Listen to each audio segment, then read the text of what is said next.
Hey guys, it's Cat Tuesday. So as always, we're here to talk cats. I wanted to talk to you a little bit today about rescues. I also wanted to tell the story of Rosie, which helped to open my eyes to some of the things that rescues are doing and just the reality of rescues. And over the years, I've learned much and much more, and I'm going to share some of that with you here. So first, let's get at Rosie's story. Um, so Rosie was a Shar Pei who came in, I believe, within the first 2 years of me being there. So I would say 2001, 2002, somewhere in that range. I started in May of 2001.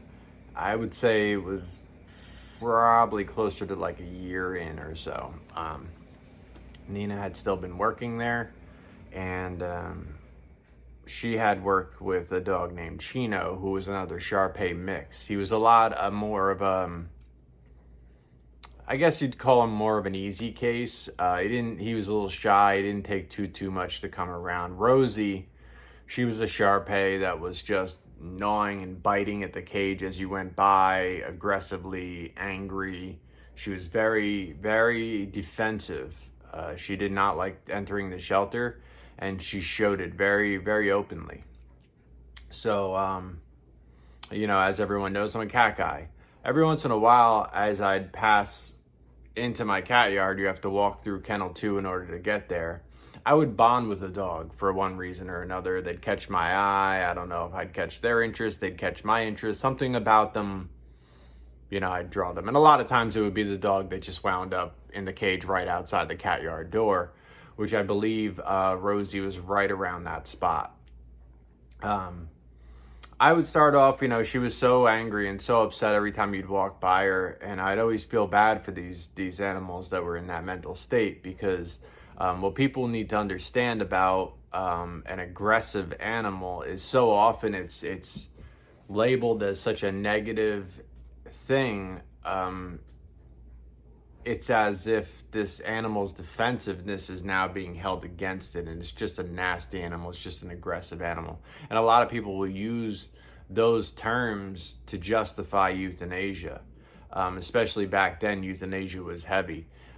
They weren't doing, nearly the job that they were as years passed. We found ways around that and found ways to do better over the years. So knowing that a dog was at this state, she was very much a risk for euthanasia.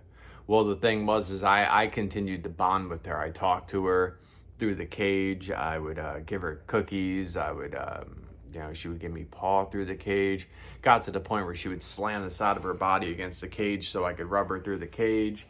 And that was how our relationship was built. And before you knew it, she was just so overwhelmingly excited, wiggling to see me and everything else, that I had no doubt that going in the cage was not a risk to me. So I began doing that. I started petting her and loving her and doing anything I wanted in there. I could look in her ears. I could just really kind of do whatever to this dog that was initially so defensive. So I started taking Rosie out. I started walking her. She would be good with other people. And we overall flat out fixed this dog. She was completely adoptable at that point. Well, they had networked with a rescue called Scarlet Rescue. And Scarlet Rescue pulled both Chino and Rosie.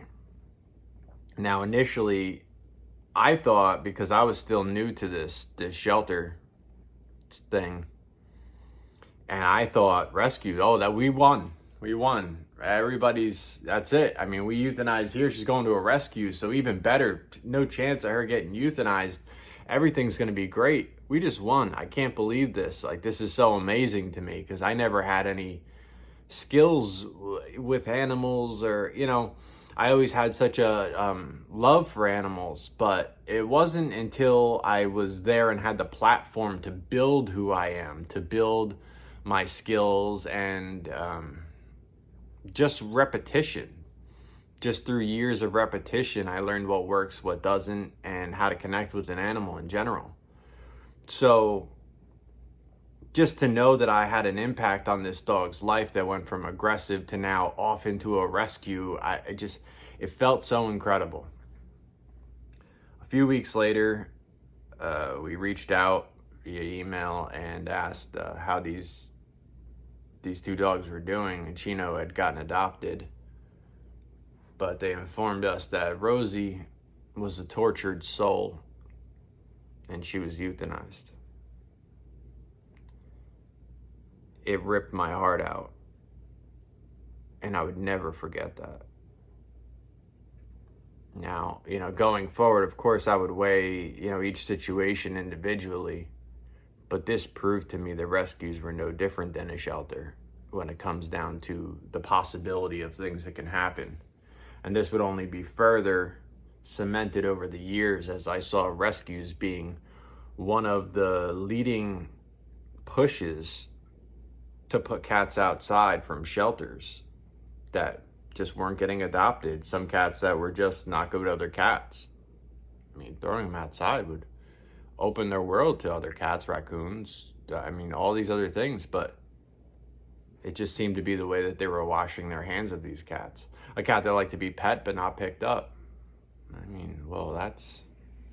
That's a lot of cats. So once these avenues gotten more and more broadened, rescues were no longer a place of safety.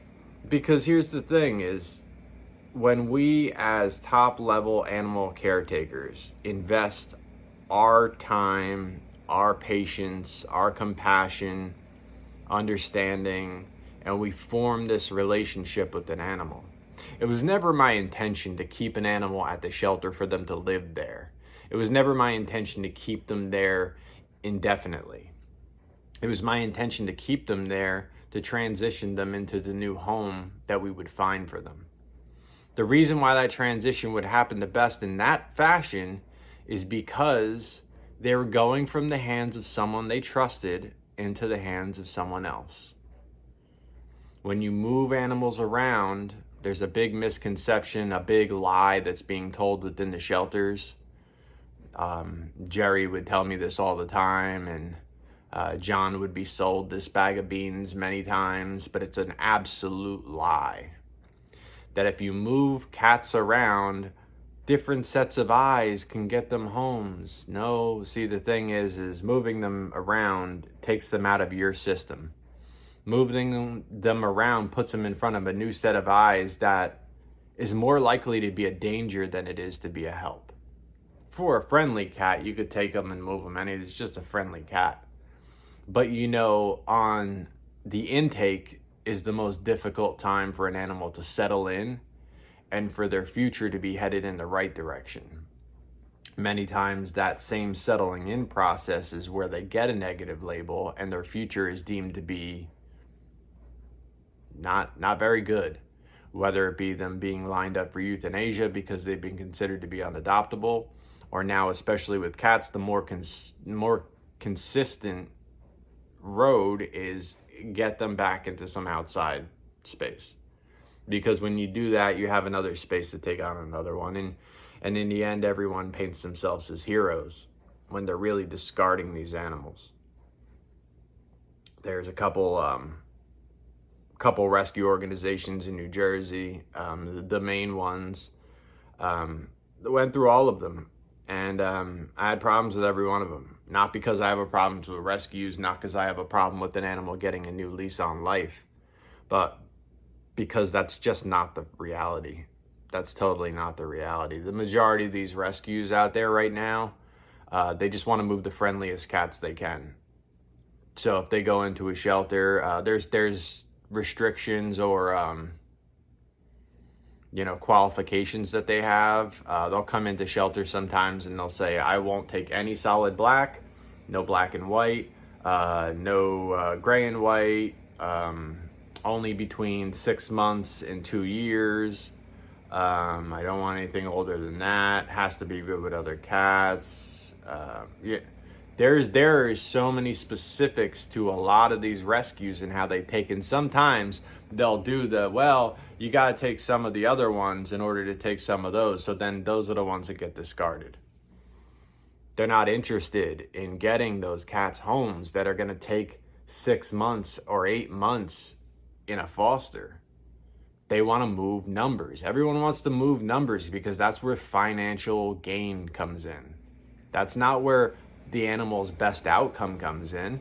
That's where financial gain comes in, because the more you move, the more money.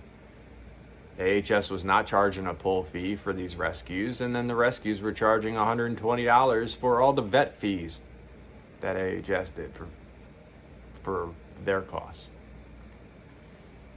These rescues charged money for services that they didn't pay for.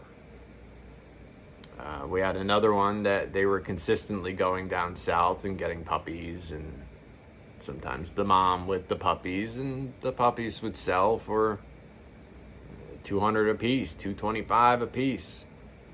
It only cost them gas money to go down there because the shelters didn't charge a pull fee because they're doing gas chambers down there. But meanwhile, they're bringing them back, they're making a profit, and they're taking homes away from Jersey animals. So there's so many layers to the things that go on within rescues, and it's not nearly the fantasy land that people make it out to be. The word rescue sounds wonderful. You know, it means that a building is burning and someone was saved from it. It was rescued. That means a dog was living in squalor, chained up in someone's backyard with no shelter through blazing summers and freezing winters, and it was rescued and it lives in a home. When the same rescue is deeming things unadoptable, they're euthanizing things that they feel are too aggressive because their staff is not able to do the work that we did. We already did this, so to tell me that an animal is not reparable when we've already done the work, but resetting that cat or that dog's clock, you hope the next person is able to find the way that you did. And if they're not, that animal's life is in jeopardy when you just sent them to rescue. How ridiculous is that? But this is the rescue system that goes on. And now AHS is sending every friendly thing they can to rescue it every minute. As soon as something super friendly comes in, they call a rescue. The easiest things for them to adopt out, they opt out of that, while they're also opting out of working with difficult cats. You'll see now that their success stories come down to this cat was here for 6 months, this cat was here for a few months, this cat came in kind of scared. It's not like it was. You go back and you look at our stories and you'll see a massive difference. But I just want people to understand that rescues doing things for the right reasons aren't much of a thing. There may be some out there, but the vast majority of them are trying to move numbers just like the shelters are. They're trying to have themselves painted in the best light as they can be. Now, I can name these people by names. I can show you screenshots of exactly what they're doing. I'm not really looking to do that on this video. I just wanted to talk to you. I just wanted to tell everybody, my thoughts on some of the things that are being said and being done. And, it's a difficult road we traveled with all of this, because there's people just trying to get them off the books, and their entire agenda is that while you work with a specific animal, you work through their specific quirks, the way that they're shy about being touched on the head, and they like you when you pet down their back, but as soon as you touch above their ears, they flinch and they jump backwards. And then the other one over there, this one is okay with being pet, is really good, but as soon as you try to scoop them up to move them, they panic and they tuck and they bite, and we're trying to work past that. And we have another one who just won't come out of their litter box but wouldn't hurt a fly, and you're petting them and the purr just starts rumbling out of the litter box, but the confidence still needs to be built. I would work with all these cats on a day-to-day basis. We would work with these cats. We would sometimes work our days off. We'd work extra hours. We'd come in early. We'd do everything we could for these animals. And I would have Jerry tell me in meetings, "You've worked with all the cats already. You've worked with them. Let them go now." It's such a general insulting statement, But this is how people who only want to move numbers feel. There's no individuality. There's no, this cat is different than that cat. This is different than that. There's no individuality. And if you know anything about working with animals, it takes every bit of catering to an animal's individuality to do best by them. And if you're not willing to do that, you are opting out of cat care. You're opting out of the best care that you can give, which to me has been a blatantly obvious thing since Jerry took over.